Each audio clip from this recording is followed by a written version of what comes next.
오늘 본문은 학개서 1장에서 같이 보겠습니다. 학개서 제1장 7절로 11절입니다. 제가 읽겠습니다. 만군의 여호와가 말하노라. 너희는 자기 행위를 살필지니라. 너희는 산에 올라가서 나무를 가져다가 성전을 건축하라. 그리하면 내가 그것으로 말미암아 기뻐하고 또 영광을 얻으리라. 여호와가 말하였느니라. 너희가 많은 것을 바랐으나 도리어 적었고 너희가 그것을 집으로 가져갔으나 내가 불어버렸느니라. 만군의 여호와가 말하노라. 이것이 무슨 까닭이냐? 내 집은 황폐하였으되 너희는 각각 자기의 집을 짓기 위하여 빨랐습니다. 그러므로 너희로 말미암아 하늘은 이슬을 거쳤고 땅은 산물을 거쳤으며 내가 이 땅과 산과 곡물과 새 포도주와 기름과 땅의 모든 소산과 사람과 가축과 손으로 수고하는 모든 일에 한죄를 들게 하였느니라. 아멘. 부활주일이지만 부활절 본문을 따로 잡지 않고 우리가 계속하던 소선지서에서 보겠습니다. 오늘은 영상을 보고 시작을 하는데요. 이 영상은 우주 여행을 같이 하는 것입니다. 제가 안내하도록 그렇게 하겠습니다. 자, 저하고 같이 우주 여행을 하십시다. 그런데 이렇게 무한한 우주가 우리 한 개만 있는 게 아니라 우주가 무한히 있습니다. 이 우주에 저런 갤럭시가 무한히 있는데 이 우주가 무한히 있습니다. 그 우주가 무한히 팽창되는 것을 우리가 보겠어요. 그래서 우주 바깥으로 나가서 수많은 우주가 생겨나고 다시 우리 우주로 돌아와서 다시 갤럭시들을 지나서 우리 태양계까지 돌아오는 여행을 또 하겠습니다. 값은 받지 않습니다. 여행을 시작하겠습니다. 저 화살표는 입체라고 하는 걸 표시하기 위해서 보여주고, 이게 하나하나의 우주입니다. 이게 굉장히 빨리 지나가고 무수한 우주가 피어났고요. 이것이 우리가 살고 있는 우주입니다. 그 우주 속에 스폰지 같은 단면들이 있으면서 거기에 무수한 갤럭시들이 지금 있는 것이고 나머지는 사실은 공간입니다. 공간이 아니죠. 다크 에너지로 되어 있습니다. 자, 거기서부터 이 무수한 갤럭시들을 지나서 다시 우리 은하계 쪽으로 되돌아오는 것입니다.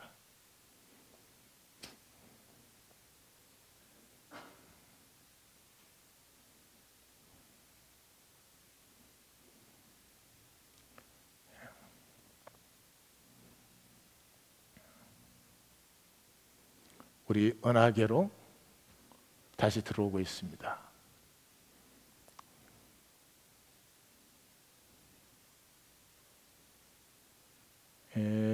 장미 성운을 지나고 말머리 성운을 지나고 오리온 성운을 지나고 저게 이제 오리온자처럼 보이죠. 저게 사실은 가까이 가니까 다 없어지죠. 거리가 다 다르니까. 지구로 돌아왔습니다. 밤하늘의 모습을 우리가 보는 것이죠. 제가 이 우주를 같이 먼저 보는 것은 인간의 의식은 이 모든 것을 다 품을 수가 있습니다. 그 인간이 내가 얼마나 가졌냐, 내가 이 조그마한 인간이 만든 게임 속에서 내가 너보다 잘났냐 못났냐, 그것에 사로잡히면 인간이 가진 가능성을 다 상실해버립니다. 너무나 좁쌀처럼 째째한 삶을 살아가기 시작해지는 것이죠. 자, 이 영상을 뒤로하고 오늘 학개서로 들어가겠습니다. 바쁩니다. 학개서도 얘기해야지, 부활절 신앙도 얘기해야지. 잘 따라오시기를 바라요. 학개라는 이름은 학가야라고 하는 여호와의 축제라는 말에서 온 여호와의 축제라는 뜻의 이름입니다. 학개서의 중심은 성전 건축을 독려하는 것입니다. 아마 잘 아실 것입니다. 교회를 좀 다니신 분은. 그래서 교회 지을 때 이 학개서를 꼭 설교를 합니다. 저희는 교회를 지으면서 이 학개서를 한 번도 설교한 적이 없습니다. 왜냐 그러면 건물 지으라는 말씀이 아니기 때문입니다. 첫 성전이 있었는데 하나님이 헐어버리셨잖아요. 그랬는데 두 번째 성전을 다시 지으라 그 말은 건물 지으라 할 말이면 하나님이 뭐하러 첫 성전을 허락했어요? 훨씬 더 크고 아름다운데. 그게 아니죠. 첫 성전을 지을 때 그게 하나님과의 약속이 있었고 하나님의 뜻이 있었습니다. 그것이 폐해져 버렸기 때문에 성전을 허물었습니다. 성전을 다시 지으라는 것은 다시 하나님의 언약과 하나님의 뜻을 회복하라는 거지, 건물 지으라는 게 아니지. 건물. 예. 건물에 있으면 좋을 수도 있고 부담이 될 수도 있고 그런 것이죠. 건물이 무슨 하나님의 관심이 되겠습니까? 구조를 보시면 네 섹션으로 나뉩니다. 쉽습니다. 왜냐 그러면 each 섹션이 시작할 때마다 여호와의 말씀이 내게 임했다라고 말을 하기 때문에 그렇게 말하는 것이 4번입니다. 그래서 제일 첫 번째 1장은 성전 재건이 지연되는 걸 책망합니다. 다리우스 제2년 6째 달에 하나님의 말씀이 내게 임했다 그래요. 두 번째는 성전을 하면은 임재의 약속과 영광을 약속합니다.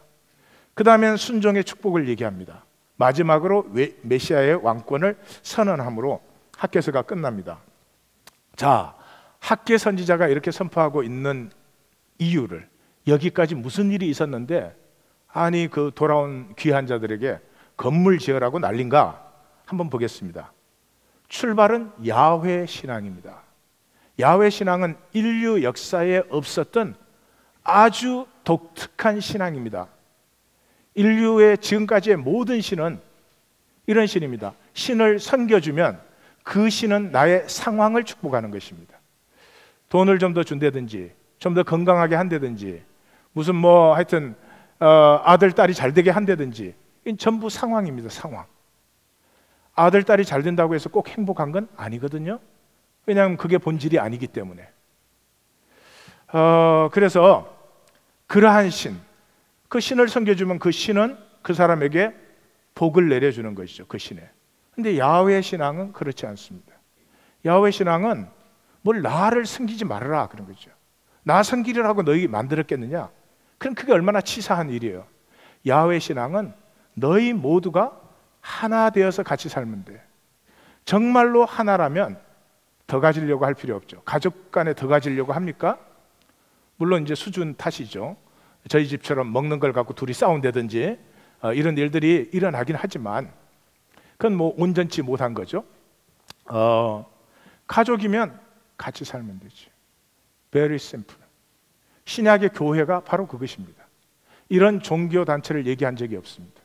두세 사람이 내 이름으로, 무슨 단체가 안 돼도 됐고 형식이 없어도 되고 조직이 없을수록 좋죠. 사실은 두세 사람이 순진하게 마음이 통하는 자리.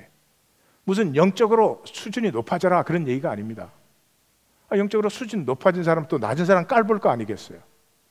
그러면 또 거꾸로 되는 거죠. 그게 아니라는 거죠.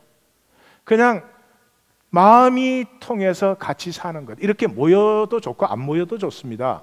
그러나 마음이 통해서 같이 한번 살아봐요. 이 조그만한 지구에, 저 우주에 비하면 먼지 한 털보다 못한 우리 인류가 있는데, 하나님의 시간의 중심에, 하나님의 공간의 중심에 인류가 있는데,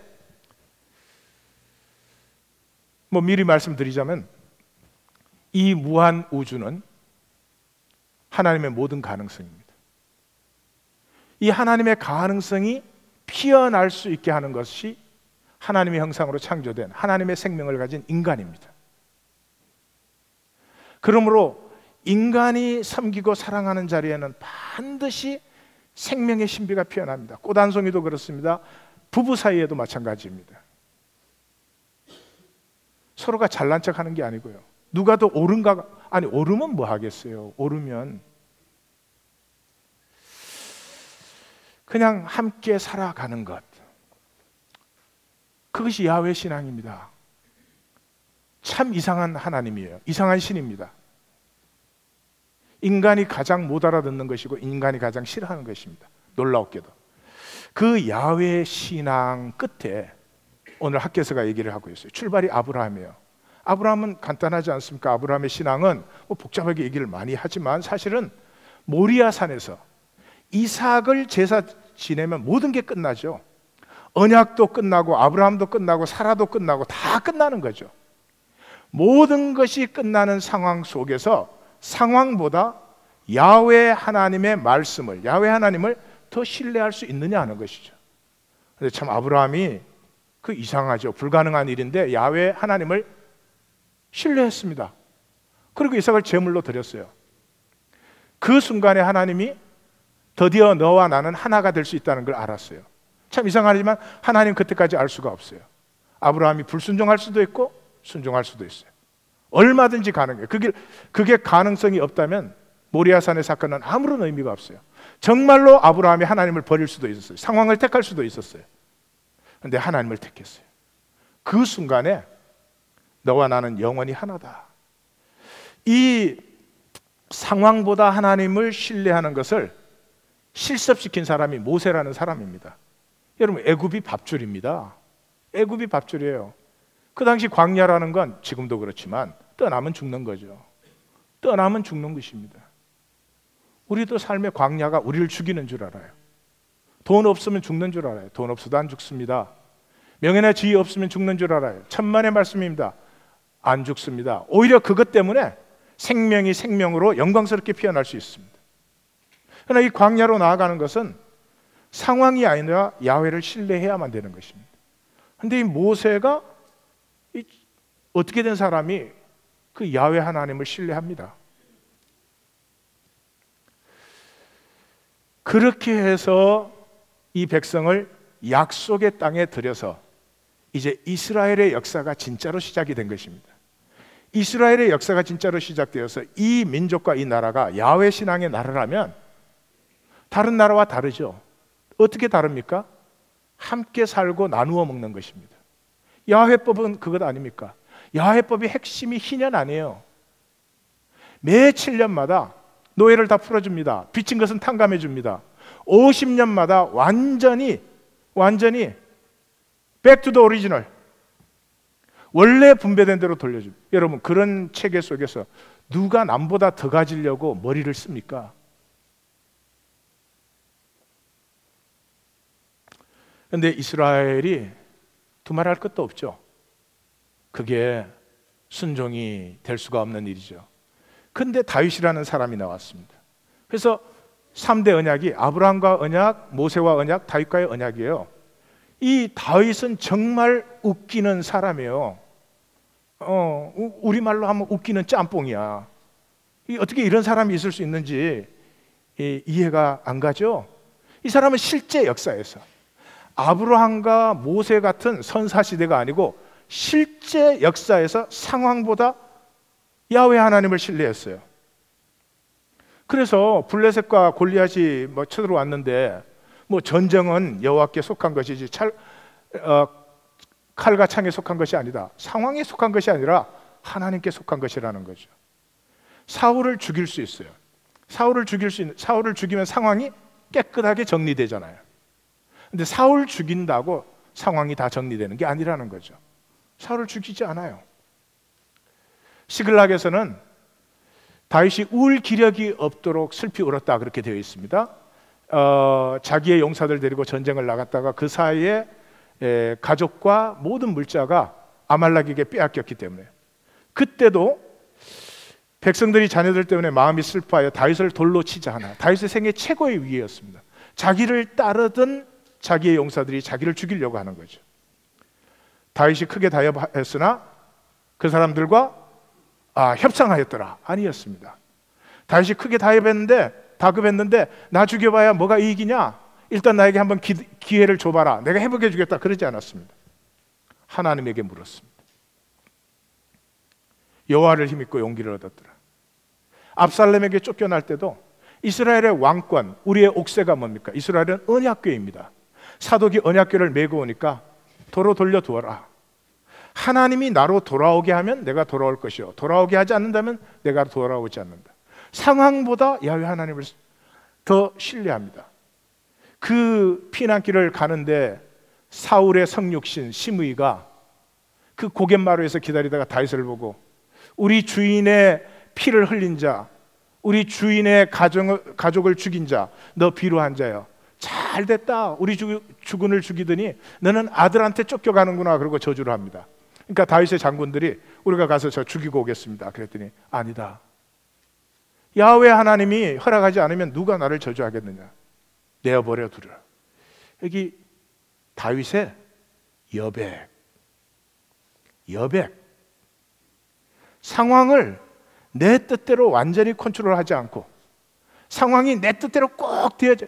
우리는 부부 사이에 대화를 해도 내 뜻대로 안 되면 그 다음은 무서워서 말하기 싫어요. 근데 절명의 상황 속에서 하나님의 여백을 남겨둡니다. 이것이 야훼 신앙입니다. 상황이 내 뜻대로 될 수 있는 상황에조차도 하나님의 여백을 남겨두는 거죠. 현대인의 비극이 뭐예요? 솔로몬의 비극이야. 꽉 채웁니다. 자기 능력과 꽉 채웁니다. 새벽부터 밤까지 뜁니다. 그걸로 끝나냐? 그 다음에 또 교회 와갖고 청소를 해야 돼요. 이런 자기를 채우기 위해서 미친 듯이 살아갑니다. 그게 솔로몬이었어요. 솔로몬은 꽉 찬 삶을 보여줍니다. 꽉 찼습니다. 근데 행복하다고 했습니까? 아니, 헛되다고 했습니다. 잘 보셔야 됩니다. 그렇게 해서 솔로몬 때로부터 북왕조와 남왕조가 갈라져서 진행이 되는데, 북왕조는 구왕조의 19왕이 210인을 통치했습니다. 다시 말해서 왕 됐다 그러면 아들 때 그냥 온 가문이 그냥 멸절되는 거죠. 피가 강물처럼 흐르는 그런 역사였습니다. 무엇을 위해서? 경제적 번영을 위해서. 경제적 번영을 위해서. 현대 자본주의 국가들이 목숨 바쳐서 뛰고 있는, 그래서 이 왕조는 짧은 그 역사 동안에 여로보암이라든지 아합이라든지 여로보암 2세라고 하는 어마어마한 경제적 번영을 이룬 그런 왕들을 많이 배출했습니다. 남왕국은 하나님의 약속 위에 섰기 때문에 한 왕조, 위험이 있었지만 한 왕조가 343년 동안, 다윗과 솔로몬을 합치면 400년 이상을 흘렀습니다. 그 20왕이 있었습니다. 그런데 이 북왕국과 남왕국 사이로 갈라졌다가 북왕국이 멸망하고 유다의 시대가 흐르는데, 이 유다의 시대가 아합의 길로 바알 숭배로 들어갔던 기간입니다. 참 놀라웠게도 누구 때문에? 여호사밧 때문에. 여호사밧은 굉장히 의로운 왕이고 계획적인 왕이었습니다. 제가 존경하는 왕입니다. 왜냐 그러면 남북이 갈라지고 나서 처음으로 남북 통일을 시도한 왕이기 때문에 그렇습니다. 인격적으로도 위대한 왕입니다. 그래서 이 역사를 통해서 인간의 의가 하나님의 뜻을 이룰 수는 없어요. 인간이 의로우면 즐기십시오. 기뻐하십시오. 내가 의를 향하고 살 수 있다는 걸 감사하십시오. 그러나 내가 의롭기 때문에 하나님의 뜻이 이루어질 것이라고 생각하지 마십시오. 내가 의롭기 때문에 너는 잘못되었다라고는 절대로 생각하지 마십시오. 여호사밧이 북과 동맹한 그때 바알의 바이러스가 유다 왕국에 들어옵니다. 그리고 이 바이러스가 뿔리 꼽힌 것이 므낫세라고 하는 왕의 시절이었습니다. 이 므낫세로 말미암아 유다는 돌이킬 수 없는 멸망의 길로 들어서는 것을 구약 역사가 보여주고 있습니다. 지금 제가 나누는 말씀은 성경 이야기입니다. 별 그대가 아닙니다. 성경을 아셔야 스토리를 따라올 수 있습니다. 그래서 그 여호사밧 이후에 여호사밧의 아들이 여호람인데요, 이 바알의 바이러스가 들어오자마자 여호사밧이 얼마나 위대한 왕입니까? 그 아들이 자기 형제를 다 죽입니다. 이때로부터 유다의 남왕국에 일어날 수 없는 일이 일어났는데, 그건 북왕국과 같이 피바람이 몰아치기 시작하는 것입니다. 그래서 성경은 이스라엘 왕들의 길로 행했다, 아합의 길로 행했다 하는 것을 계속 보여주고 있습니다. 이 유다가 망하기 전에 요시야라는 왕이 나옵니다. 이 요시야 왕은 열왕기하 22장에 이렇게 되어 있어요. 요시야가 여호와 보시기에 정직히 행하여 그의 조상 다윗의 모든 길로 행했다. 그 다음에 25절에 가서는 요시야와 같이 마음을 다하며 뜻을 다하며 힘을 다하여 모세의 모든 율법을 지킨 왕이 없었다. 다시 말해서 요시야는 모세와 다윗의 성육이죠. 그 요시야가 유다의 개혁을 완성한 다음에 무깃도 전쟁에서 애굽 바로에게 패해서 죽습니다. 왜냐 그러면 하나님의 섭리가 그것이니까요. 요시야가 새롭게 할 수 있는 유다 역사는 이미 아니었습니다. 유다가 멸망하기 전에 별빛을 만드는 것입니다. 망한 백성이 바라볼 수 있는 별빛을 만드는 거죠. 서양에서 가장 유명한 스토리가 캐멀랏입니다. 아르스 왕. 아르스 왕의 전설입니다. 아르스 왕이 이 세상을 정의와 평화로 다스릴 수 있는 그런 원탁의 기사를 만들었죠. 원탁의 그 고결한 뜻을 가진 기사들이 다 모였는데 딱 모이자마자 둘로 쪼개져서 전쟁을 합니다. 그래서 아르스 왕이 실망하죠. 이게 무슨 일이냐? 정의와 평화를 위해서 모여 우리가 싸우다니. 그래서 모든 것을 포기하려고 하는데 그때 한 소년이 숲속에서 나타나죠. 넌 누구냐? 그랬더니 나는 캐멀랏 라운드 테이블의 이야기를 듣고 찾아왔습니다. 왕이 깜짝 놀랐어요. 라운드 테이블을 누가 너에게 얘기해 주더냐? 소년이 대답하기를 오는 길에 사람들에게 들었습니다. 라운드 테이블을 인간이 완성시키는 게 중요한 게 아니라 라운드 테이블을 이루고 있는 그 과정에서 사람들의 가슴에 꿈이 심어졌습니다. 그렇다. 언젠가는 정의와 평화가 이 땅을 다스릴 날이 올 것이라고 하는 꿈이 심어져 있는 거죠. 그 별빛을 확인한 아르스 왕은 모든 것에서 자유함으로 마지막 전쟁을 향해서 나아갑니다. 남북의 멸망을 보시면 북왕국은 사실은 실제적으로는 여로보암 2세가 끝나고는 망합니다. 여로보암 2세는 북왕국에서 가장 물질적인 경제적 번영을 이루었던 굉장한 시대를 열었던 왕입니다. 그가 죽자마자 여섯 왕이 따라오지만 총에서 19년 7개월을 다스렸고요. 그 중에 4명이 살해돼요. 그냥 왕 됐다 죽었다 막 혼란스럽다 망한 것입니다. 다시 말해서 북왕국은 어마어마한 경제적 번영을 이루고 망했습니다. 남왕국은 요시야를 통해서 어마어마한 영적 갱신을 이루고 망했습니다. 요시야가 죽자 다섯 왕이 일어섰지만 역시 흐지부지 그러다가 없어졌습니다. 여기서 잘 보실 것이 있습니다. 내 평생이 물질적인 번영을 이루다가 갈 것인지 내 평생이 영적 갱신을 이루다가 갈 것인지. 북왕국은 아무것도 남지 않았어요. 남왕국에는 이 빛을 품은 남은 자들의 역사가 일어났습니다. 요시야의 가슴을 품은 자들이 일어났습니다. 그래서 그것을 외치는 대표적인 선지자가 이사야 선지자죠.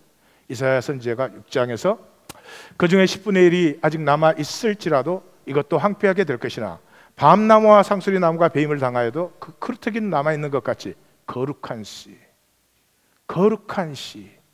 가슴에 비해 인간 생명이 있기 때문에 칠흑 같은 밤에도 별빛을 꿈꿀 수 있는 사람들, 가장 절망적인 상황에서도 노래할 수 있는 사람들, 가장 어두운 시대에도 시를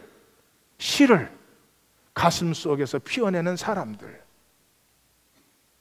인간 역사는 이 남은 자들에 의해서 여기까지 와 있습니다. 떠내려가는 것처럼 욕심과 욕망에 사로잡혀서 불안과 열등의식에 사로잡혔던 그 사람들이 역사를 만든 것이 아닙니다.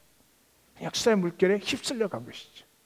아주 드물지만 생명의 빛을 포기하지 않았던 사람들, 이 생명이 가진 무한 신비와 그 아름다움을 포기하지 않았던 사람들, 그 남은 자, 야곱의 남은 자가 하나님께로 돌아온다는 거예요. 하나님께로 돌아온다는 것은 하나님의 가슴의 뜻을 이룬다는 것이죠. 그래서 이사야 선지자는 내 백성이 바다의 모래 같아도 남은 자만 돌아온다.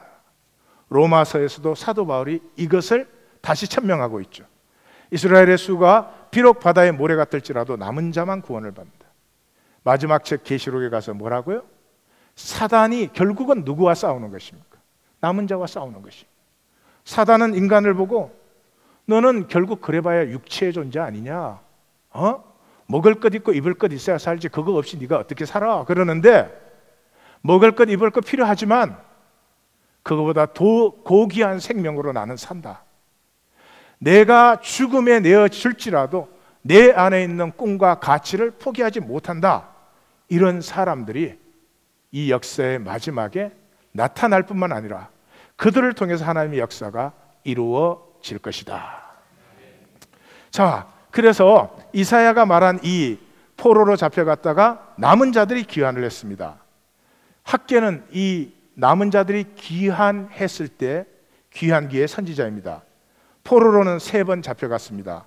첫 번째는 여호야김 왕 때, 이때 다니엘과 세 친구가 잡혀갔고요. 두 번째는 여호야긴, 이 사람은 바벨론에서 대우를 잘 받은 사람인데 이때 에스겔이 잡혀갔고요. 마지막 시드기야는 예레미야가 그렇게 바벨론의 멍에를 지는 것이 하나님의 뜻이라고 하는데 친애국파 사이에서 갈팡질팡하다가 결국은 이 두 눈이 다 뽑히고 자녀들은 다 죽고, 그렇게 바벨론으로 예루살렘은 멸망하고 마지막으로 잡혀갑니다. 3번에 걸쳐서 잡혀간 것처럼 3번에 걸쳐서 포로 귀환이 이루어집니다. 537년에 첫 번째 스룹바벨이 일단의 무리를 데리고 돌아옵니다. 이때 학개와 스가랴가 사역을 했습니다. 그 다음에 2차로 에스라가 돌아왔습니다. 이제 선지자가 필요 없죠. 에스라 자체가 말씀의 사람이니까. 3차로 느헤미야가 귀환을 합니다. 이때 사역했던 선지자가 말라기입니다. 이 포로 기간을 예레미야가 70년이라고 예언을 했습니다. 많은 사람들이 70년, 이렇게 따져도 저렇게 따져도 70년이 안 된다는 거죠. 사람이 잡혀가고 사람이 돌아온 걸로 계산을 하니까. 하나님의 계산은 정확합니다. 성전 586년에 성전이 파괴됐습니다. 스룹바벨 성전이 완공된 것이 510년, 정확하게 70년입니다. 그러면 하나님은 건물이 중요하다는 것일까요?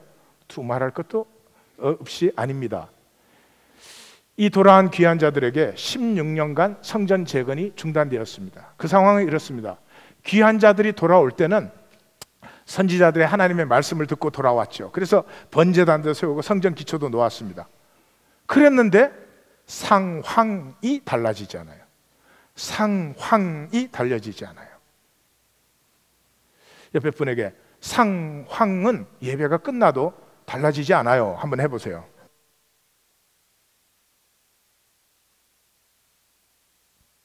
그러나 달라질 날도 옵니다. 그것은 언제? 우리의 중심이 세워졌을 때. 하나님은 상황을 아무리 바꿔야 뭐가 달라져요? 우리의 중심을 세우시는데, 우리의 중심이 세워지면 상황은 다스리게 되는데, 달라지는 정도가 아니라 다스리게 되는데, 모든 상황이 합력하여 선을 이루는 이 열매를 맺게 되는데, 하나님 앞에 나와서 상황 바꿔달라는 거예요. 상황. 돈이 적으니까 돈 더 달라, 건강 없으니 건강, 그 다 중요하고 좋은 것이면, 하나님의 길은 상황이 먼저 오는 게 아니라 나의 생명 권세를 먼저 회복시키는 거죠. 생명 권세를 먼저 회복시키는 거죠. 네. 그래서 페르시아는 안 망해요. 도라만 오면 이제 유다가 세계 중심이 되고 페르시아도 다스리게 될 줄 알았는데 페르시아는 끄떡도 하지 않아요. 돌아온 자기네들만 고생하고 있는 거예요. 그래서 사람들이 재건 명령은, 고레스가 너희의 고토로 돌아가서 너희의 섬기는 야훼 하나님의 성전을 재건하라 하는 고레스의 명령은 완전히 죽은 문서가 된 것입니다. 그 다음에 하는 건 뭐예요? 각자 자기 집 짓기에 열중을 했습니다. 그래서 학개 선지자가 시작하자마자 이 성전이 황폐하였거늘 너희가 이때 판벽한 집에 거주하는 것이 옳으냐? 너희가 많은 것을 팔았으나 도리어 적었고 너희는 그것을 집으로 가져갔으나 내가 풀어버렸다. 무슨 하나님이 또 이러냐? 나 만군의 여호와가 말하노라. 이것이 무슨 까닭이냐? 내 집은 황폐하였을 때 너희는 각각 자기의 집을 짓기에 빨랐습니다. 그러니까 쉽게 말하면 집 청소를 하기 전에 교회에 나와서 교회 청소를 해라. 아니, 목회자 사무실이라고 아무도 청소 안 하고 나한테 청소시키는 교회는 이 세상에 이 교회밖에 없어요. 하루 이틀도 아니고 매일. 자, 오늘 학개 선지자는 이런 상황 속에서 과연 무슨 말을 하고 있는지 오늘의 교훈을 보겠습니다. 첫 번째, 종교는 삶에게 반드시 패배합니다. 종교는 삶에 절대 이기지 못합니다. 삶은 뭐예요? 물질로 사는 것이죠. 물질이란 몸, 돈, 물질, 그다음 뭐 가족, 이거 다 물질이죠. 삶은 상황을 편하게 하려는 거죠. 공부 많이 하는 이유도, 출세하려는 이유도, 돈 많이 버는 이유도, 그런 것들이 있으면 상황을 편하게 할 수 있죠. No more than that. No more than that. 분명히 아셔야 됩니다. 우리는 그걸 인정하기가 싫습니다. 돈만 있으면 모든 것이 내 뜻대로 될 것 같아서 그렇게 치열하게 살아왔기 때문에 인정하시기 싫지만은 그러나 어쩔 수 없어요. 돈이나 권력과 명예가 우리에게 주는 것은 상황을 편하게 하는 것이지 진정으로 행복하게. 행복은 내가 내 존재의 기쁨을 누리는 것입니다. 내가 나인 것이 좋은 것입니다. 그건 물질로 오지 않습니다. 가져보지도 어떻게 아냐? 그럼 할 말은 없어요. 그래도 사실이에요. 그래서 삶은, 이 육체의 삶은 상황을 편안하게 하려는 것이고, 종교는 뭐예요? 신앙의 힘으로 그 편안함을 좀 상황에 도움을 받는 것이죠. 그래서 항상 주체가 상황이에요. 그러므로 종교는 항상 보조예요. 종교는 삶의 상황을 편안하게 하기 위해서 있는 것이기 때문에 언제든지 상황이 어려우면 종교는 뒷전이에요. 그래서 우리가 하나님 거지만 그게 뒷적이 될 수밖에 없어요. 여러분들이 잘못이다 그런 게 아니에요. 우리가 뭘 잘못하고 있다 그게 아니에요. 그렇다는 거죠. 그렇다는 것이죠. 그래서 종교를 가지고 있는 사람은 반드시 물질의 종교를 하는 것입니다. 반드시.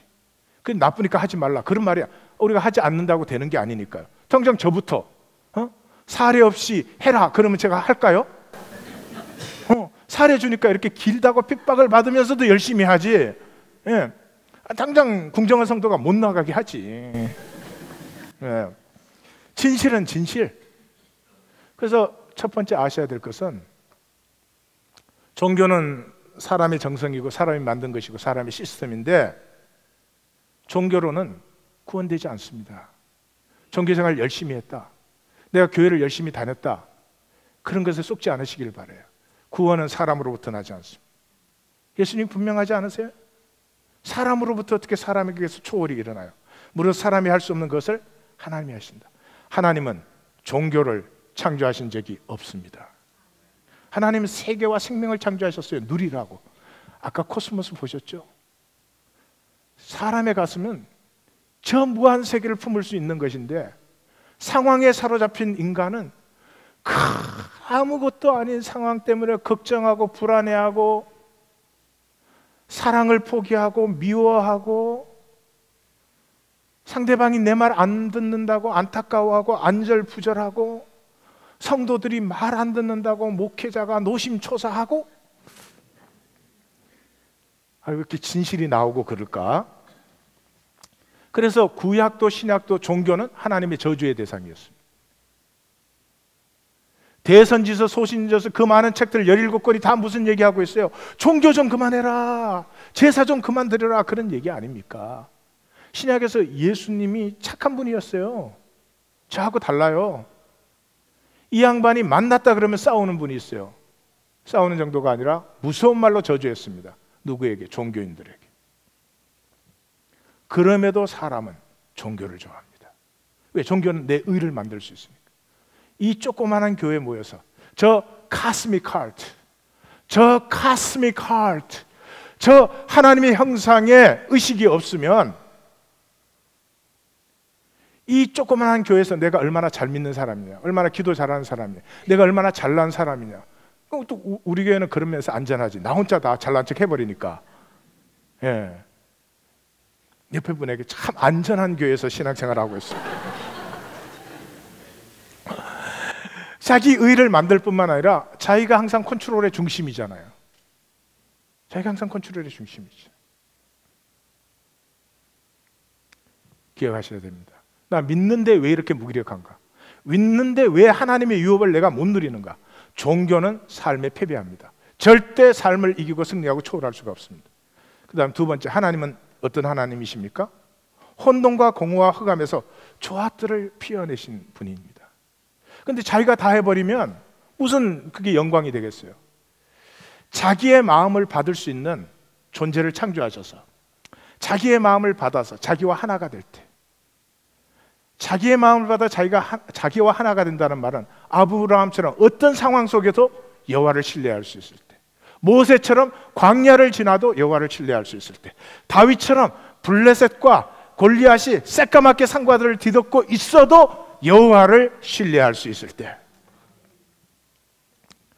그렇게 마음이 하나 되었을 때 우리를 통해서 이 하나님의 신비가 온 세계, 이 카스모스, 그냥 우주가 아니에요. 우리가 살고 있는 우주 얼마나 거대한데 이건 그냥 수억만 개의 우주 중에 하나에 불과합니다. 그래서 물리학자들은 지금 뭐 평행 우주, 패러럴 유니버스 이런 거 얘기해요. 시간만 있으면 말씀해 드리고 싶은데, 예. 저도 알아요. 제가 3000% 빠지면 어디로 가는지. 안 빠질게요. 여러분, 아까 우주를 보셨지만 우주에서 우리의 의식으로 물질로 되어 있는 부분은 0.5%, 1%의 해프입니다. 99.5%는 물질이 아닙니다. 근데 그 0.5%도 물질이 아니죠. 의식입니다. 의식입니다. 생명이에요. 그 왜 이런 현상 세계를 창조하셨어요? 이 현상 세계에 있는 동안에 내가 누구인지를 나 스스로 천명할 수 있어요. 이 현상 속에 있다는 것은 내가 상황 속에 있다는 거죠. 그래서 상황 속에서 내가 상황의 종노릇을 할 것이냐, 상황이 도전을 해도 생명에 있는 다스림의 권세로 상황을 다스릴 것이냐, 이 두 가지가 결정되는 것이죠. That's it. 우리가 죽을 때 갈라지는 건 그거밖에 없어요. 상황에 사로잡힌 사람이냐, 상황을 다스리는 사람이냐. 상황을 다스리는 사람이면 저 무한 우주에 하나님의 무한 신비가 나로 말미암아 피어나는 유업자의 삶을 누릴 것이고, 상황에 사로잡힌 사람은 별로 득스럽지 않으니까 말하고 싶지 않아요. 생명의 가장 큰 저주는 허무입니다. 허무입니다. 상황에 사로잡히면 이렇게 사나 저렇게 사나, 돈이 있었으나 없었으나 허무합니다. 왜요?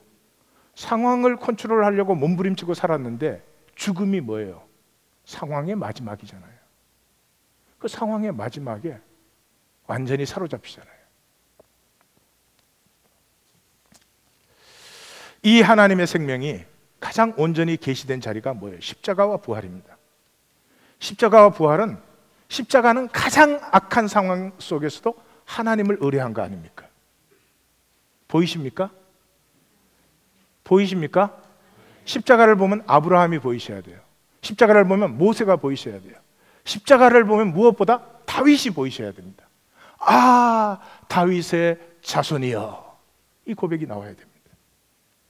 어떠한 상황 속에서도, 죽음의 상황 속에서도, 상황보다 물론 어렵죠. 주님도 나 할 수만 있거든 그랬거든요. 그러나 하나님을, 아버지를 더 신뢰했습니다. 생명이 죽음을 마주칠 때 하나님의 생명이 내게 주셨기 때문에, 하나님은, 예수님은 퍼스트 클래스 라이프 가지시고 저에게 third 클래스 라이프를 주시지 않았습니다. 예수님 안에 있는 생명이 내 안에 있습니다. 그러므로 생명이 죽음을 마주치면, 죽음은 허상이에요. 지금 이 지구의 생태계 안에서는 죽음은 절대 진리죠. 모든 생물은 살아있는 것은 죽습니다. 자, 이 지금 지구에서 해는 동쪽에서 떠서 서쪽으로 집니다. 이게 변환적이에요. 절대 진리입니다. 절대 진리가 언제까지 절대 진리예요? 지구 껍질에 붙어 있을 때, 여기서 인공위성 톡 쏘아가지고, 인공위성 쏘아봐야 우주에서 보면 껍질에 붙어 있는 레벨이지만, 인공위성 속에만 올라가도, 아니, 해가 뜨는 게 어디 있고 지는 게 어디 있어요? 예, 모든 살아있는 건 죽지요. 어디에? 지구 껍질에서. 그래서 조금만 초월을 하면은 뭐가 살고 죽고가 있고, 뭐가 태어나고 죽고가 있어요. 아니, 엄마가 나를 이 자궁에서 만드셨습니까? 아니요, 잉태했을 뿐이지 내 생명 그 전부터 있었죠. 생명이 죽음의 권세와 마주치면 죽음이 깨지지 생명이 깨질 수가 없죠. 그래서 뭐라고요? 부활하신 주님이 하늘과 땅의 모든 권세를 내게 주셨습니다. 여러분, 하늘과 땅의 모든 권세를 받았다는 말은 죽음의 권세를 넘어섰다는 거죠. 죽음의 권세에 사로잡혀 있는 사람이 무슨 하늘과 땅의 권세예요. 이 예수의 부활 후에 사도 바울의 고백, 이 모든 고백은 맨날 설교를 하지만 그건 똑같은 말입니다. 어떤 상황 속에서도 내가 우리 주 예수 그리스도로 말미암아 넉넉히 이기느니라. 넉넉히 이기느니라. 지금부터 학개서로 들어가겠습니다. 이 학개 선지자의 외침이 그러므로 이 야훼 신앙을 회복시키려는 것이 종교센터 지으라는 거예요. 건물 하나 지으라는 거예요. 아니 건물이 무슨 하나님을 임프레스 시키겠어요. 하나님이 성전을 지을 때 솔로몬과 다윗과 어떻게 약속했습니까? 이 성전에 나오면 죄사함을 받고, 죄사함을 받은 백성의 특징은 뭐예요? 함께 사는 것입니다. 아내가 모든 죄를 사함받으면 남편을 그때부터 남편 모습 그대로 받아줄 수 있습니다. 남편이 죄사함을 받았으면 아내의 모습을 아내의 모습대로 받아줄 수 있습니다. 처음부터 완벽하지는 않지만 조그만한 용납이 얼마나 엄청난 역사를 만들어내는지는 경험해 보셔야 합니다. 경험해 보셔야 합니다. 옆에 분에게 지는 경험하고 하는 소리일까? 이렇게 한번 물어보세요. 여러분, 더불어 살기가 되지 않는 것, 이 조그만한 지구에서 굶어 죽는 사람이 세상에 허다한데, 아니 많이 먹어서 빼야 되는 이런 어처구니 없는 일을 인간, 하나님의 형상으로 창조된 인간이 하고 있는 이유는 뭐예요? 이 쏘가갖고 물질 더 움켜져야 된다는 거죠. 하나님이 성전을 세우시는 이유는 사람이 떡으로 사는 것이 아니라 하나님의 모든 말씀으로 산다는 것을 확정시킴으로 말미암아 더불어 살기를 회복하려고 성전을 허락하신 것이지, 하나님 무슨 건물이 필요해요. 그래서 뭐라고요? 너희가 많이 뿌릴지라도 수확이 적으며 먹을지라도 배부르지 못하며, 난 먹으면 항상 배부르던데, 마실지라도 흡족하지 못하며 입어도 따뜻하지 못하며 일꾼이 삭을 받아도 그것을 구멍 떨어진 전대에 넣은 것 같다. 이게 무슨 얘기하고 있는 것입니까? 하나님이 그렇게 우리 손해보게 한다는, 하나 되지 못한 삶은, 하나 되지 못한 삶은 벌어도 모자라요. 미국을 보세요. 전 세계의 재화를 거의 여기서 다 sucking in. 죄송하지만 제3세계에 나가서 그 삶의 모습을 보면 산다는 게 죄죠. 그래도 충분하다는 사람 못 만났어요. 벌어도 모자라요. 움켜쥐어도 만족이 없어요. 하나님 뭘 이렇게 뺏어간다는 얘기가 아닙니다. 저주해가지고 벌었는데도 뭐 어떻게 한다 그런 얘기 아니죠. 더불어 살기가 없으면 그렇습니다. 가족끼리도 하나가 됨이 없으면 먹을 걸 먹어도 모래를 씹는 것 같고 그런 것이죠. 야훼의 생명을 만나라. 학개 선지자의 외침은 성전 건물 지으라는 게 아니라 너희가 다 흩어져 있는데 여기에 성전을 짓고 이 성전에서부터 하나됨의 말씀을 듣고 하나됨의 역사를 다시 회복해라. 그래서 참된 부여는 너희가 하나 될 때, 너희가 하나님 안에서 정말 하나 될 때 모든 나라를 진동시킬 것이다. 한번 상상해 보십시오. 이 역사에 백성이 전부 하나 되어서 함께 나누며 사는 나라가 아무리 작아도 하나가 있다. 다른 나라는 힘을 다 잃어버립니다. 아무리 강해도, 미사일을 아무리 많이 갖고 있어도 백성들이 우리는 왜 이렇게 살아? 아니 열심히 벌어갖고 다 빼앗기고, 아니 탑에 있는 사람은 우리의 몇 억만 배를 갖고 있는데 우린 그 용돈을 버는데 평생을 보내야 돼? 이런 생각 한번 딱 들어가 버리면 그 나라 미사일이 무슨 소용이 있어요? 예? 열국을 진동시킬 줄 믿습니다. 이게 하나님의 백성입니다. 시시하게 모여가지고 종교의식이나 하다 갈 수는 없죠. 우리 안에 생명이 있다는 것을 예수 이름으로 확정한다면 우리야말로 이렇게 표현해 봅시다. 예수의 혁명을 이 역사에 일으켜야 될 사람이다. 혁명 그러니까 다 죽어버렸네 그냥. 자, 부활하시기 바래요. 예수의 혁명을 일으키는 사람들이 되기를 원합니다. 예, 그 예수의 혁명은 인간 혁명은 항상 남을 바꾸는 거였죠. 그건 가짜죠. 내가 살기 시작하면, 그렇죠? 내가 살기 시작하면. 이제 부활의 교훈, 드디어 부활절 설교로 들어가겠습니다. 자, 한마디로 말하겠습니다. 시간이 없으니까 부활신앙은 죽은 다음에 부활해가지고 영원히 사는 신앙 아닙니다. 다시 말씀드려요. 부활신앙이란 죽은 다음에 부활해가지고 영원히 사는 신앙이 아닙니다. 예수님이 나사로가 죽어서 나사로에게 왔어요. 마르다가 뭐라 그랬어요? 마지막 날 부활에는 내 오라비가 살 줄을 믿나이다. 마지막 날 부활에는 주님께서 재림하실 때 그때 죽었던 사람들이 다 부활해가지고 부활 영광에 참여할 것을 내가 압니다. 그랬더니 야, 잘 대답했다 그랬습니까? 아니었습니다. 내가 부활이요 생명이니 물은 나를 믿는 자는 죽어도 살겠고 살아서 믿는 자는 영원히 죽지 않아.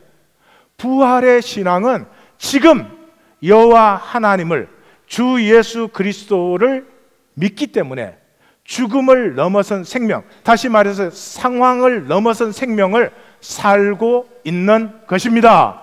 온전하게 사는 건 아니에요. 온전하게 사는 건 아니에요. 그게 중요한 거 하나도 아닙니다. 상황을 이기는 싹이 터 나왔느냐는 거죠. 그 싹이 터 나왔으면 그 싹은 내가 육체를 벗은 후에 영원히 자라고 피어나고 하나님의 모든 신비로 더욱더 충만해질 것입니다. 그러나 그 싹이 죽어 있으면, 내가 육체를 벗을 때 그 싹이 죽어 있으면 영원히 피어날 수가 없겠죠. 부활신앙은 죽은 다음에 부활해갖고요. 아니요. 생명은 죽음이 없어요. 이런 분 봤어요? 내가 1초 동안 죽었어.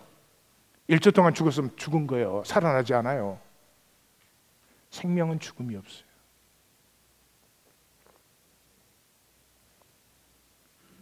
육체에 있는 동안의 우리의 삶의 가장 핵심은 방향성입니다. 방향성입니다.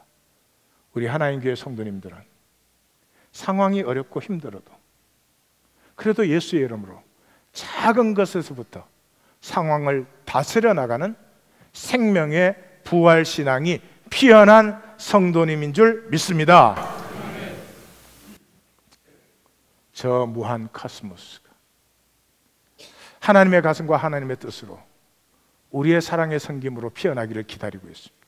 저 혼돈과 공허와 흑암 속에 하나님의 좋았더라 심히 좋았더라가 피어나기를, 하나님의 자녀가 나타남을 만물이 고대하고 있다고 로마서는 증거하고 있습니다. 하나님의 유업자들이, 하나님의 자녀들이, 하나님의 남은 자들이 일어서는 하나님 교회가 될 줄 믿습니다. 기도하십시다.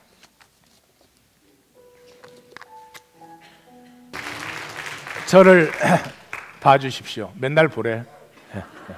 그래도 봐주세요. 우리에게 아직 아픔이 있습니다. 그러나 우리의 생명은 그것을 이길 수 있는 가능성을 가지고 있습니다. 우리에게 절망적인 상황들이 있습니다. 여리고를 무너뜨리는 가능성이 하나님 주신 우리의 생명 속에 있습니다. 마귀에 속지 마시고 생명을 가꾸십시다.